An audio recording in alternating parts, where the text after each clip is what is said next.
Now, what I'm about to show you, Michael, leaves this question beyond all doubt, whether or not the man of the shroud is Jesus. If it walks like a duck, if it quacks like a duck, it must be a duck, right? The crown of thorns, I was under the impression was some kind of wreath. Yeah, some kind of in art, band. Right? It's just a little. Yeah, just something, again, just for right or wrong, influenced by ancient Christian tradition and art mainly. I'm in Jerusalem. Here I've published 250,000 words on the resurrection. I thought I'd learned everything there was to learn until I saw the crown of thorns. It not only took my breath away, but Michael, I want you to hold this. And at risk of maiming myself. Yes, but it's worth it.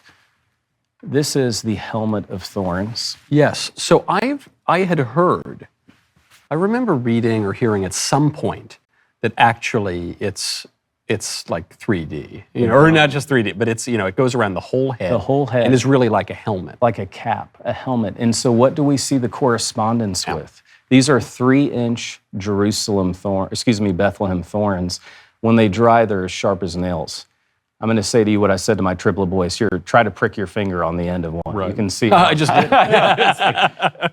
This crown of thorns, the Gospel of Mark, which is the earliest gospel, it says, and the Romans fashioned a crown of thorns and placed it on his head to humiliate him.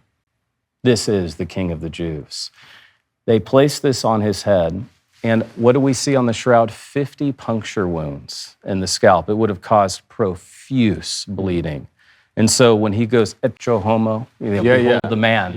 You can imagine, crown of thorns, blood-stained.